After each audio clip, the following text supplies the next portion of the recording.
Di Jawa Barat cuma ada 2. Iya. Yang pertama di Bandung, Polrestabes Bandung, dan yang kedua di Kota Cirebon. Rencana dengan Pak Kasat Lantas akan membuat monumen Tugu. Talk slow, kita talk tapi slow. Kita ketemu lagi Sobat Pilar di Talk Slow, kita talk tapi slow. Kita ngobrol-ngobrol santai tentang hal-hal yang lagi viral, yang lagi rame. Terutama akhir-akhir ini di Kota Cirebon ada 2 hal yang menjadi perhatian. Yang pertama adalah tentang tilang elektronik. Udah tahu belum di Kota Cirebon ada tilang elektronik? Kalau belum tahu harus nonton sampai habis. Dan yang gak kalah penting, sekarang ini akhir-akhir ini yang banyak diperbincangkan dan dipertanyakan adalah tentang larangan mudik. Nah, untuk seperti apa detailnya Sahabat Pilar, kita langsung ngobrol dengan narasumber yang juga kompeten Sahabat Pilar. Ada Kanit Dikyasa Polres Cirebon Kota, Ibtu Zaitun SH. Selamat datang Ibu, apa kabar? Alhamdulillah, selamat datang, selamat pagi dan salam sejahtera bagi Sahabat Pilar semua. Ya. Dan kabarnya baik Bu? Alhamdulillah luar biasa. Luar biasa ya. Dan untuk tadi saya sempat di-share bahwa yang akhir-akhir ini banyak dipertanyakan sama netizen lah ya.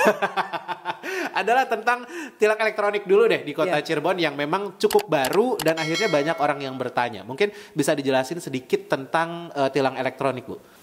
Baik Sahabat Pilar ya, untuk tentang tilang elektronik atau ETLE ya. Itu kita patut bersyukur, berbangga ya, karena untuk Jawa Barat, Cirebon Kota terpilih sebagai kota yang diberikan fasilitas yaitu tadi ETLE. Satunya lagi di Polrestabes Bandung. Di Jawa Barat cuma ada 2. Iya. Yang pertama di Bandung, Polrestabes Bandung, dan yang kedua di Kota Cirebon. Saya baru tahu. Aku pikir itu seluruh Jawa Barat, ternyata tidak. Tidak, nanti kedepannya pasti akan secara keseluruhan. Kita bertahap dulu. Oke, berarti warga Kota Cirebon sangat beruntung ya Bu? Harus beruntung, bersyukur ya. Harus merasa bersyukur gitu ya. Karena walaupun kecil Kota Cirebon, tapi diperhitungkan. Oh iya, betul, diperhitungkan. Dan itu dari kapan sih Bu? Untuk ETLE sendiri ya, itu prosesnya itu dari awal tahun 2021 ya.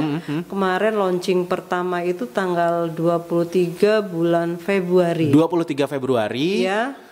Iya, betul 23 launching pertama ya. Launching pertama. Nah, bukan Februari, maaf, Maret. 23 Maret. Nah, sekarang bulan April ini rencana akan launching kedua. Itu tanggal 27 April. Ya. Oke. Cuma ya kemarin informasi dari petugas di lapangan sepertinya ada pengunduran ya, karena jaringannya belum terkonek. Informasi katanya habis Lebaran. Iya. Oh, ada penyesuaian. Iya. Oke. Iya, nah, ini yang menarik adalah Electronic Traffic Law Enforcement atau biasanya kita nyebut sebagai tilang elektronik. Ini hal yang baru. Orang banyak yang nanya, ini kalau saya ketilang tuh gimana sih caranya? Itu tuh kayak gimana sih Bu bentuknya si tilang elektronik tuh di lapangan? Jadi memang secara awamnya kita juga gimana prosesnya kok sampai bisa penilangan bisa dilakukan secara elektronik ya. Itu adalah memang kemajuan ini zaman ya, kita menjawab tentang keadaan sekarang tuh semuanya berbasis elektronik ya. Jadi kita juga harus mengacu bagaimana caranya kita bisa mengikuti perkembangan zaman. Iya kan? Ya, jadi tadi saya sampaikan bahwa ETLE itu yang rencana launching kedua nih tanggal 27 ya, namun informasi karena memang ada jaringan yang belum terkonek, informasi diundur ya habis Lebaran. Tapi untuk di Cirebon ya, tapi kalau untuk yang lain-lainnya insya Allah sudah berjalan ya. Jadi adapun cara atau proses penilangan itu sendiri seperti yang Sahabat Pilar tahu ya, ketahui bahwa mungkin di medsos sudah ada ya beberapa penjelasan ya ketika proses tuh cara penilangan melalui elektronik ya. Taruhlah saya pembawa kendaraan misalnya roda 2, motor, pajaknya habis, ketahuan katanya Bu. Ketahuan. Kan nanti di situ di kita ini kan ada ini ya, ada 6 titik ya, ada 6 titik kamera ETLE, 10 titik kamera CCTV, kamera monitoring, dan 2 kamera ini ya, mantul tuh loh, ditembak gitu. Ya. Yang 6 titik tuh disebar tuh di Kota Cirebon. Iya, disebar. Jadi di 6 titik itu mau dikasih bocoran nggak? Boleh, nggak apa-apa. Biar tahu dong. Iya. Jadi di 6 titik itu pertama di lampu merah Kejaksan. Lampu merah Kejaksan. Jalan Kartini. Jalan Kartini. Ya. Yang pertama. Kedua di Kerucuk. Di Kerucuk. Di yang dari arah Bakorwil mau ke Siliwangi. Siliwangi. Ya. Ketiga terus di lampu merah Gunung Sari. Lampu merah Gunung Sari. Arah Tuparep. Arah Tuparep. Ya. Ke arah kota ya. Terus di Latpri. Cipto. Oh iya, perempatan itu juga Cipto ya. Oke. Terus di Asia. Oh Asia iya. Jalan Siliwangi. Mau ke Kangraksan ya. Karanggetas. Karanggetas. Iya. Satu lagi di Perumnas Burung. Oh, Ciremai Raya. Ciremai Raya di sana. Iya. Jadi 6 titik itulah ya yang bisa menerapkan tadi tilang elektronik itu ya, Bu. Iya, betul. Prosesnya kayak gimana, Bu? Kayak tadi tuh kasusnya saya bawa motor pajaknya habis atau nggak pakai helm. Jadi amit-amit jangan. Siap. Jadi nanti ketika masyarakat pengendara ya terus sudah teridentifikasi oleh kamera, mereka tidak sadar kalau kamera sudah mengintai, ya kan? Nah, begitu tersorot atau terpantau oleh kamera CCTV, nanti akan tidak lama kemudian akan ada kiriman SMS. Kiriman SMS ke pemilik dari kendaraan tersebut. Ya. Oh, iya. Jadi kan setiap kendaraan itu yang mau di Samsat itu harus ada, pasti ada nomor handphone telepon yang bisa dihubungi. Ya kan? Nah, nanti SMS itu nyampe ke nomor tersebut. Ya kan? Kalau memang itu pemilik asli, dia akan konfirmasi, akan nanti ada aplikasinya di situ. Ada aplikasi khusus. Aplikasi khusus, dia bisa komunikasi melalui aplikasi. Ya kan, kalau memang pada saat SMS tersebut itu juga dilampirkan tentang pelanggarannya dia. Oh, kamu sudah foto. Melanggar ini begitu ya? Oh, ada fotonya. Ada fotonya. Oh, nggak bisa bantah terus dong ya? Riwayat ininya, kronologis dari pada saat ketika dia jalan atau berada di tempat tersebut. Oh. Jam sekian, tanggal sekian, hari sekian, posisi sekian, kendaraan ini ada di sini. Fotonya ada. Melakukan pelanggaran ini. Jadi kita tidak bisa mengelak. Nggak bisa ngelak. Iya. Yang ngeri itu Bu ya, udah melanggar lalu lintas, yang dibonceng selingkuhan. Ribut dong di rumah. Jangan ya. jangan ya. Iya, nanti akan sampai fotonya, kemudian proses selanjutnya adalah ya kita harus melakukan pembayaran. Pembayaran juga melalui itu juga aplikasi juga. Oh, aplikasi juga? Iya. Tidak datang langsung sidang misalnya atau seperti apa? Kalau sidang memang datang. Ada opsi? Iya, iya kan. Tapi untuk pembayaran itu ya tetap pakai ini ya. Online. Kalau dia lebih ya kita kembalikan kan gitu, ya kan. Tapi kalau untuk ini ya tetap kita datang ke tempat persidangan. Nah, untuk durasinya Bu, misalnya saya melakukan pelanggaran tanggal 1 dan biasanya proses itu akan berapa lama sampai tanggal berapa? Pada saat kita melakukan pelanggaran, saat itu juga sudah terkonfirmasi bahwa dia melakukan pelanggaran. Oh, ada gitu. pemberitahuan. Secepat itu. Oh. Ya karena ini udah nasional ya. Kalaupun itu kendaraan dari plat luar, udah terkonek. Oh, oke. Sudah terbaca bahwa ini cuma kendaraan letter B atau mungkin di Jawa Timur gitu ya.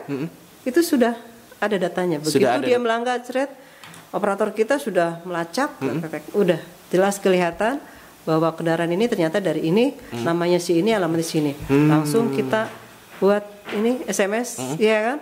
Nyampailah ke dia gitu. Oh, oke. Nah, berarti semuanya sudah ditentukan pelanggarannya, termasuk juga setiap pelanggaran tuh dendanya berapa rupiah juga sudah tahu tuh. Berarti data di SMS itu ada ya? Iya. Oke. Pasal sekian, dendanya sekian, pelanggarannya apa? Gitu. Apakah sudah ditentukan tanggal pembayarannya biasanya, Bu? Kalau ya pasti ya ada ditentukan ya tanggal berapa setelah dia kena tilang ya.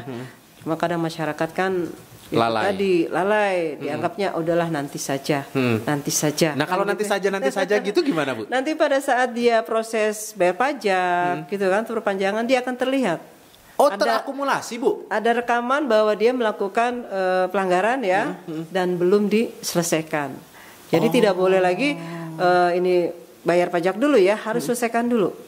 Jadi nanti kalau misalnya saya perpanjang gitu ya, si pelanggar ini perpanjang, kemudian ternyata dia sama sekali belum bayar denda yang seharusnya dia bayar, dia itu akan harus bayar tilangnya dulu, baru bisa proses perpanjang pajak dan seterusnya. Betul. Oh. Nanti akan kita perlihatkan bahwa saudara pada tanggal sekian, jam sekian, hari ini bla bla bla bla, melakukan pelanggaran di tempat ini. Nah, kasih fotonya, dia nggak bisa ngelak. Terlampir dalam bentuk foto. Betul, siap. Yang ngeri-ngeri sedap itu kalau orang yang minjem, Bu. Ya itu dia, maka sekarang hati-hati ya ketika punya kendaraan, jangan terlalu yaitu tadi kita niat ibadah ya, tapi ketika nanti ada kesulitan kita repot juga ya. Dan yang paling penting ini adalah peraturan yang berarti membuat kita sebagai pengendara sahabat Pilar untuk tertib berlalu lintas. Karena tertib berlalu lintas itu tujuannya bukan buat siapa-siapa, tapi untuk kita juga sebagai pengendara gitu. Kita pakai sabuk pengaman, kita pakai helm, kita pakai motor yang memang sesuai dengan standarnya, knalpot nggak berisik. Soalnya tadi lihat Bu, ada yang ditilang gara-gara knalpot berisik. Di Cirebon tuh masih banyak ya Bu? Oh, alhamdulillah sudah ada berkurang Mas. Oh, sudah ada berkurang. Kemarin kita sudah melakukan penilangan ya, dan bahkan pemusnahan knalpot bising sebanyak 174. 174? Ya. Waduh. Kemarin kita sudah musnahkan sampel beberapa saja ya, cuma sisanya nanti kita rencana dengan Pak Kasatlantas akan membuat monumen tugu ya, knalpot. Di Cirebon, iya. Di kota Cirebon akan ada monumen knalpot bising. Jadi kalau knalpotnya tahu ya itu knalpot saya tuh. Ada kenang-kenangan dan kayak gitu. Biasanya Bu suka nanyain nggak sih ke alasan ke si pelanggar itu kenapa pakai knalpot bising gitu? Ya pasti menanyakan ya. Ya memang buat kebanyakan rata-ratanya anak-anak muda. Mereka ya itu tadi gaya-gayaan, ya kan mencari jati diri sendiri ya. Jadi dia tidak memikirkan orang lain. Tapi ketika kita tindak dengan tegas ya kan, baru mereka menyadari oh ya ternyata apa yang dilakukan itu salah. Gitu. Kebanyakan anak-anak di bawah umur, ya kan? Anak-anak di bawah umur ya. Masih mencari jati diri. Wah iya. Lagian juga anak-anak di bawah umur nggak boleh bawa motor, 17 tahun ke atas harus punya SIM dulu ya Bu. Iya betul. Nah mengenai knalpot bising gimana kalau misalnya sudah dari pabriknya seperti itu, misalnya motor sport yang emang tenaganya kencang banget, itu kayak gimana Bu? Kalau memang itu sesuai dengan peruntukannya dan memang bisa diperlihatkan legalitasnya, tidak apa-apa. Tidak apa-apa ya. Iya. Jadi memang ada ketentuan-ketentuan yang sudah diterapkan gitu ya. Oke, itu tuh ya buat para pengendara motor ya, tetap hati-hati di jalan, knalpot juga nggak boleh berisik. Enaknya apa sih pakai knalpot berisik? Nah, sejauh ini Bu, untuk tilang elektronik ini sudah berlangsungkah atau masih proses sosialisasi? Kita masih proses sosialisasi ya, karena memang untuk sarana dan prasarananya belum 100%, ya kan, masih ya 75% lah gitu 75%. Karena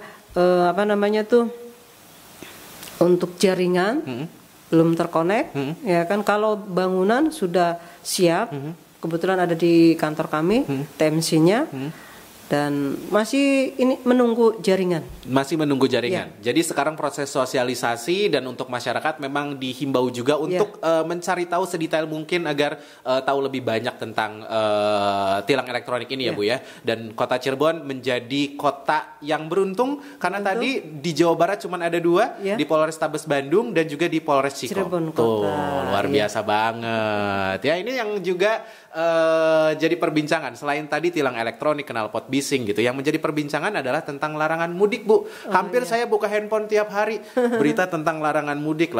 Tapi netizen masih banyak yang protes Bu. Ini mungkin bisa dijelaskan tentang larangan mudik ini Bu. Protesnya gimana Mas? Duh kok saya kan udah kangen nih sama keluarga, masa setahun sekali nggak boleh ketemu, katanya gitu. Itu seperti apa Bu? Ya emang betul, kami ya masih dari pemerintah ya, sesuai dengan Kemenhub ya nomor 13 tahun 2001 bahwa ada larangan mudik Lebaran tahun 2021. Ya, itu terhitung tanggal 7 sampai 17 Mei. Ya. Siapapun istilahnya, memang sih ada beberapa kriteria kendaraan yang bisa melewati ya penyekatan. Nanti kami itu pada saat ini larangan mudik itu akan mendirikan beberapa pos, yaitu pos penyekatan. Ketika masyarakat pengguna jalan yang hendak mudik atau mungkin bepergian dari Jakarta mau ke kota Cirebon, atau dari Jawa mau ke kota Cirebon atau mau ke Jakarta, melewati kota kami, itu akan ada penyekatan. Ya, nanti akan kami putar balikan ya. Kalau emang dari Jawa, kita putar balikan lagi ke Jawa. Jakarta, putar balikan lagi ke Jakarta. Gitu.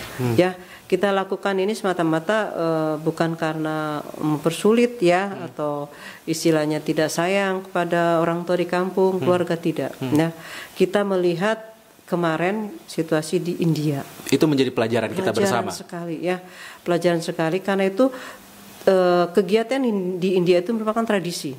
Ya kan, sama halnya dengan kita di Indonesia, namanya mudik itu kan tradisi. Ya kan? Bukan kewajiban tapi tradisi. Ya kan, kalau memang kalau ditingkatkan terus memang tambah ini ya, istilahnya tambah dengan keluarga tambah dekat ya. Cuma karena kondisi kita sekarang sedang ada wabah COVID-19, itu tadi pemerintah sayang dengan kita. Jangan sampai kita datang dari Jakarta atau dari luar mana, datang ke keluarga kita di kampung. Di kampung itu banyak keluarga kita yang istilahnya mungkin, maaf kata, orang tua kita kan sudah pada sepuh ya, dia rentan ya. Jangan sampai kita menjadi penyebab atau menjadi penyebar COVID-19 untuk keluarga kita, kan sayang ya kan, kalau sudah kena udah menjalik, sekeluarga itu bisa kena semua. Dan penyembuhannya tidak seperti orang sakit biasa ya. Dari gambaran itu saja dari rekan-rekan kita di kantor juga ada beberapa yang pernah ya menjalik. Moga-moga kita di sini ataupun sahabat Pilar ya jauhkan dari wabah tersebut ya. Maka dari itu kita harus mengikuti aturan pemerintah tentang larangan mudik mudik dan prokes kesehatan. Betul. Jadi memang harus harus menyadari bahwa ini untuk kepentingan dan kebaikan bersama ya, Bu. Betul sekali, Mas. Betul sekali ya. Pemerintah sangat sayang dengan masyarakat, dengan rakyat Indonesia, karena itu tadi tidak mau terjadi seperti di India. Iya kan? Kebayang sekarang berita di India satu hari 300 sekian yang terkontaminasi COVID sehari ya. Dan sempat juga baca-baca berita di India itu sampai kremasinya pun dilakukan kremasi keluarga sendiri, iya, massal ya, dia sendiri yang melakukannya kan sedih banget. Kadang oksigen aja dipakai gantian. Oh iya, betul. Kan? Saking apanya itu ya. Karena lonjakan kasusnya sebegitu drastisnya setelah tradisi di India itu. Iya, karena dibuka, dipersilakan seolah tidak ada COVID. Jadinya ya kita mungkin dari sekian, udah setahun ya kita menahan rindu dengan keluarga, dengan teman, dengan saudara. Begitu ada kebebasan, namanya orang dikasih kebebasan, otomatis ya itu tadi kadang banyak lupa dirinya kan gitu. Nah itu pemerintah kita melihat seperti itu, antisipasi ya. Jangan istilahnya dengan adanya larangan mudik lebaran bukan berarti kita tidak bisa melakukan hal-hal yang lain ya. Kita di rumah juga masih bisa beraktivitas ya kan. Mungkin bisa berkomunikasi dengan keluarga melalui video call. Oh iya, betul. Iya kan? Bisa telepon, masih bisa. Ya kan, masih bisa ya. Terus kita masih bisa melakukan kegiatan yang positif di rumah. Lebih dekat dengan keluarga yang dulunya mungkin jauh ya dengan keluarga, jarang kumpul, sekarang bisa kumpul. Di rumah yang penting saja. Intinya kita syukuri dulu. Ya, kita syukuri, kita ikuti anjuran pemerintah. Insya Allah kalau kita mengikuti semuanya itu, insya Allah kita dijauhkan dari COVID-19. Amin. Dan itu bentuk pelarangan mudik di Lebaran 2021. Untuk waktunya sendiri dari tanggal berapa sampai tanggal berapa, Bu? Untuk larangan mudik yang betul-betul ditegaskan oleh pemerintah itu tanggal 7 Mei sampai 17 Mei. Sampai 17 Mei? Ya. Oke. Itu akan dilakukan penyekatan ya, atau penyetopan kepada kendaraan yang melewati tempat di mana kita didirikan pos penyekatan. Ketika memang dia tujuannya mudik ataupun tidak bisa menjelaskan tujuannya apa, ya kita putar balikan. Tapi kalau memang ketika kita stop dan mereka bisa memberikan surat keterangan ya, contoh kata kayak saya kan dari dinas kepolisian nih, umpama mau pergian. Dinas. Nah itu harus disuratkan surat perintah tugasnya, ya kan? Atau surat keterangan dari instansi di mana yang bersangkutan tuh kerja. Keperluannya apa? Kalau mungkin keperluannya dinas masih bisa dimaklumin ya. Tapi kalau tidak ada keperluan yang jelas, ya mohon maaf, mungkin kita putar balikan. Samping itu juga kita akan menanyakan selain identitas otomatis ya, kita menanyakan surat keterangan negatif COVID-19 ya, dan itu dilakukan 1 kali 24 jam sebelum dia bepergian. Sebelum melakukan perjalanan itu? Ya, sebelum melakukan perjalanan. Dan bentuk tesnya bisa Ginos, bisa PCR atau apapun ya? Bisa, yang penting bisa menjelaskan bahwa dia negatif COVID-19. Jadi untuk yang harus melakukan perjalanan dinas di tanggal-tanggal tersebut, tadi syarat-syaratnya yang harus dipenuhi adalah memiliki surat tugas ya Bu ya, dari tempat dia bekerja, kemudian juga harus memiliki surat bebas COVID-19 yang dinyatakan tesnya itu 1 kali 24 jam sebelum melakukan perjalanan negatif COVID-19. Oke. Terus tambah lagi Mas, ini tadi kan mungkin untuk masyarakat yang kerja ya. Iya, betul. Nah, sekarang kalau masyarakat umum ya, itu harus minta surat keterangan dari lurah, desa ataupun kecamatan itu Mas. Oh, oke. Misalnya saya bekerja di Kota Cirebon, kemudian rumah saya di Kabupaten Cirebon, otomatis kan mungkin akan melewati beberapa pos penyekatan. Yang harus saya miliki apa, Bu? Yaitu tadi identitas diri kita. Oke. Ya kan? Maksud dan tujuan kita mau ke ini bekerja. Ngapain? Iya kan? Kalau bekerja memang bekerja dan ada surat keterangan dari dinas. Di mana masnya kerja kan gitu ya. Tapi kalau seumpama tidak ada surat keterangan itu, ya mohon maaf mungkin putar-balikan juga. Waduh. Sementara ditahan. Ditahan dulu ya? Iya. Jangan kerja dulu. Atau gimana ya? Nah, untuk kalau yang udah vaksin gimana Bu? Tadi kan surat keterangan negatif COVID itu. Ya, kalau untuk vaksin itu kan setelah vaksin juga kita kan masih bisa terkontaminasi kan, ya kan. Jadi yang dimaksud di sini 1 kali 24 jam sebelum berangkat melakukan perjalanan itu yang lebih baik. Gitu. Ya, itu yang lebih baik ya Bu. Itu yang lebih diutamakan ya. Oke. Nah, gimana dengan adendum surat edaran nomor 13 tahun 2021 yang dimulai 22 April Bu? Iya. Ini yang 22 April itu merupakan pra ini ya, larangan dilarang mudik. Jadi sekarang kita ada beberapa Polres atau daerah sudah melakukan kegiatan tersebut, ya. Tapi mereka tidak bisa, yaitu tadi mungkin untuk aktivitas daripada anggota tersebut tidak full, ya kan? Karena kalau nanti pada tanggal 7 Mei sampai 17 Mei itu kita 24 jam.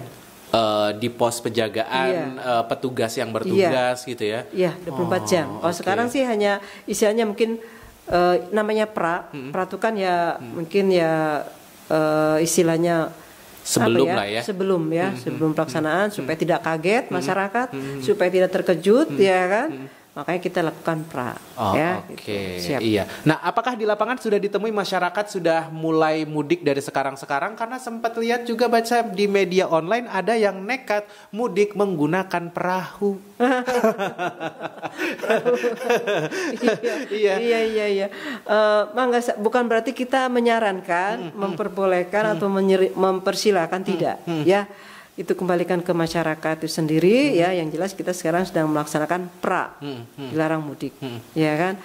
Kalau kita memang pengen sehat, pengen tidak terkontaminasi dengan COVID, kita ikuti anjuran pemerintah, ya.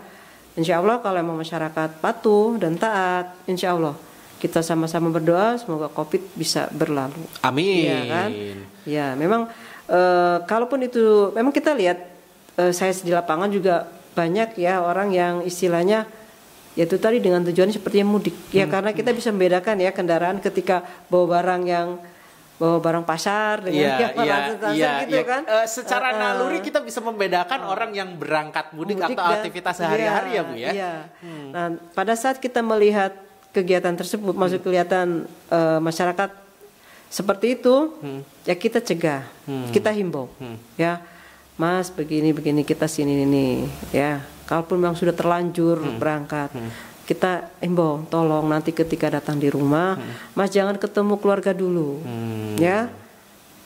Semprotkan dulu barang-barang kita semua, pakaian kita cuci langsung semua bersihkan, mandi apa segala macam. Setelah kita safety bersih, baru ketemu keluarga.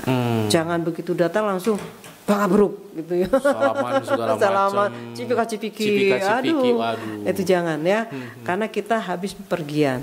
Ya, karena ya itu tadi penyebar yang banyak yang ditularkan tuh dari masyarakat yang setelah bepergian jauh. Itu yang perlu dicatat oleh masyarakat gitu ya. Sahabat Pilar tuh kan? Harus benar-benar benar-benar waspada lah ya. Nah, untuk sanksi Bu, apakah ada sanksi atau tidak orang-orang yang dalam tanda kutip kedapatan mudik di periode tadi? Ya. Sanksi masyarakat yang kedapatan mudik, kita putar balik. Putar balik. Siap. Jadi tidak ada tilang misalnya?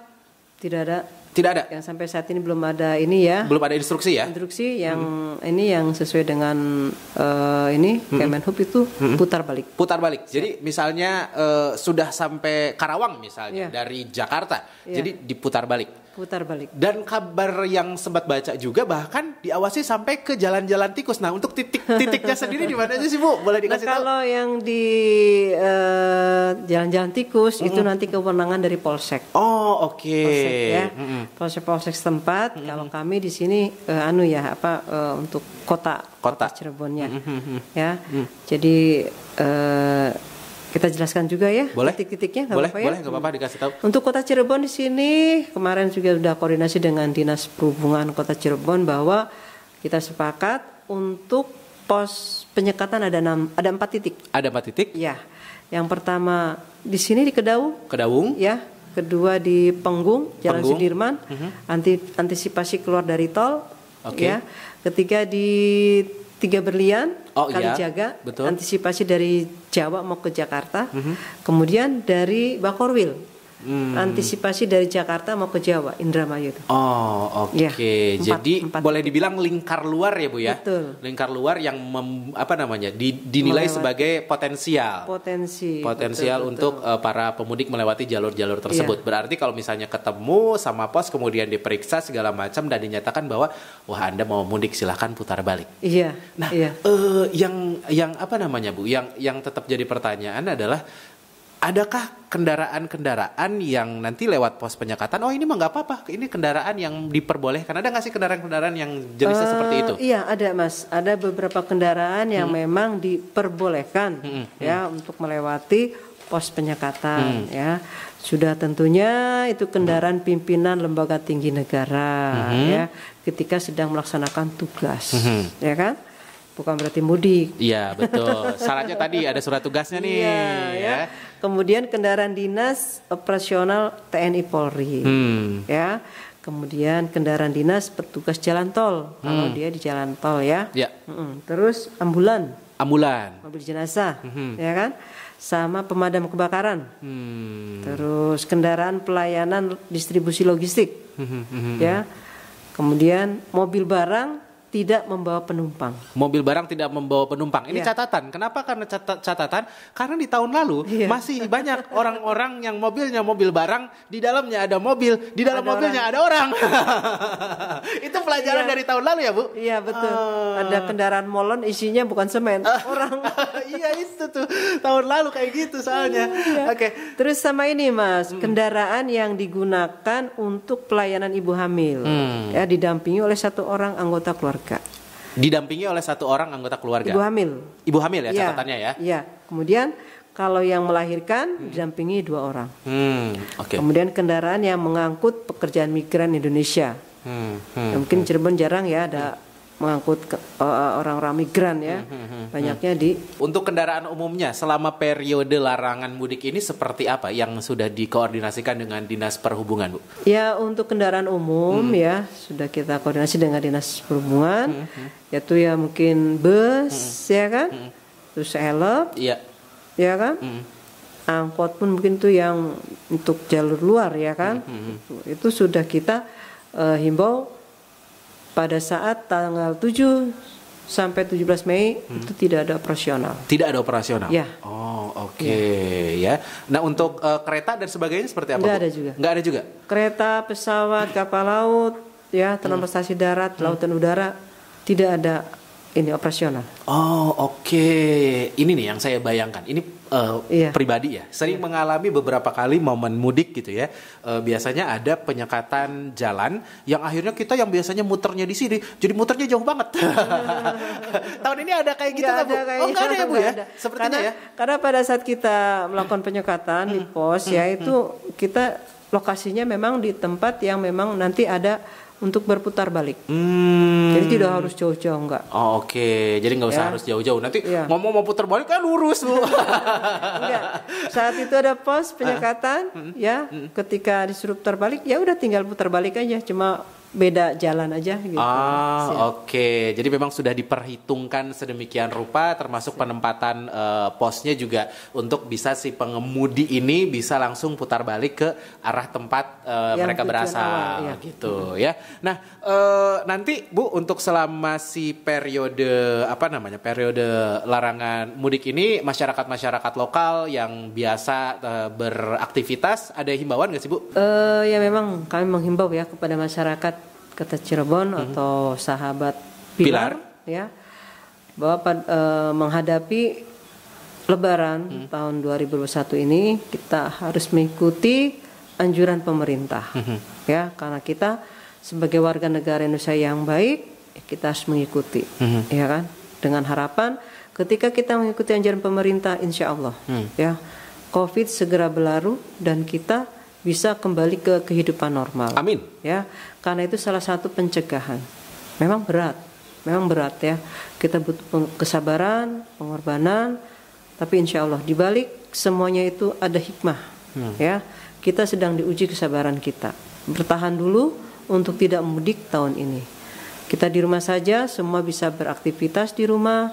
Ya, sampaikan ke keluarga di kampung bahwa saya tidak mau menjadi penyebar COVID-19 di kampung. Tidak apa-apa. Insya Allah kalau kita semuanya sudah menyadari apa yang dianjurkan pemerintah, ya itu tadi kita kembali ke pembicaraan awal, kita akan keluar dari masalah ini. Ya, karena masalah COVID sampai sekarang ini masih ada. Kita jangan menganggap sepele, kita jangan menganggap itu nggak ada, jangan. Ya, masih ada. Ya, buktinya masih banyak masyarakat yang terpapar. Ya, masih banyak masyarakat yang istilahnya dirawat ya secara isolasi mandiri ataupun mungkin di rumah sakit yang tidak boleh ditengok oleh keluarganya. Itu kan sangat miris sekali ya Mas ya. Jadi menghimbau kepada seluruh masyarakat ataupun sahabat Pilar itu tadi untuk tetap mengikuti protokol kesehatan, mengikuti anjuran pemerintah dan sudah pasti mengikuti aturan rambu-rambu lalu lintas ketika berkendara di jalan raya. Gitu ya. Itu tertib berlalu lintas juga masih tetap jadi hal yang penting ya Bu. Jangan mentang-mentang nggak ada COVID terus lalu lintas di AP, jangan ya. Karena lalu lintas juga itu merupakan urat nadi kita ya. Kalau kita kacau balau di lalu lintas di jalan itu akan merusak tatanan yang sudah tertata di situ ya. Memang sih sekarang ada COVID, ada beberapa keringanan ya. Cuma di situ kita bisa melihat masyarakat mana yang dia patuh hukum dan tidak. Ya, ketika masyarakat yang patuh hukum, apapun keadaannya, kalau dia memang patuh, saya berkendara, kewajiban saya ke jalan apa sih? Itu tadi menyiapkan surat-surat, harus punya SIM, STNK, tertib secara ini surat-surat, administrasi, kendaraannya layak. Pakai pengaman, iya, kitanya aman, sehat jasmani dan rohani, ya kan? Itu loh. Jadi ketika kita berkendara juga aman, polisi juga tidak akan mencari-cari, ya kan? Nah, aman bagi diri kita, aman juga untuk orang lain. Nah, itu dia. Jadi memang aman untuk kita, aman juga untuk orang lain, sama-sama sebagai pengguna jalan juga kan ngerasa oke kita berasa aman gitu di perjalanan ya Bu ya. Jangan lupa kalau mau berkendara tuh ya cek kendaraannya, ya remnya bagaimana, bannya bagaimana, lampunya bagaimana, klaksonnya bagaimana. Nah, ketika sudah bagus semua, jangan lupa baca doa. Iya nggak ketinggalan ya Bu ya. Iya, baca doa gitu loh Mas ya. Iya. Itu saja yang istilahnya yang bisa kami sampaikan ya. Semoga apa yang kami sampaikan tadi bisa bermanfaat buat sahabat Pilar atau masyarakat Kota Cirebon. Semua ini untuk kita semua, untuk kebaikan kita semua, ya. Bukan berarti menghambat ataupun mempersulit, tidak. Ya. Oke, terima kasih Ibu atas waktunya. Itu adalah obrolan Pamandika dengan Kanit Dikyasa Polres Cirebon Kota, Ibtu Jaitun SH. Terima kasih Ibu atas waktunya. Sama-sama, selamat bertugas kembali Ibu. Ya, selamat berpuasa juga. Semoga lancar puasanya. Salam ya. sehat selalu ya. Oke. Untuk sahabat Pilar semua. Dan yang pasti untuk sahabat Pilar jangan lupa di like, di komen, di share juga YouTube Pilar Radio Channel. Talk slow, kita talk tapi slow.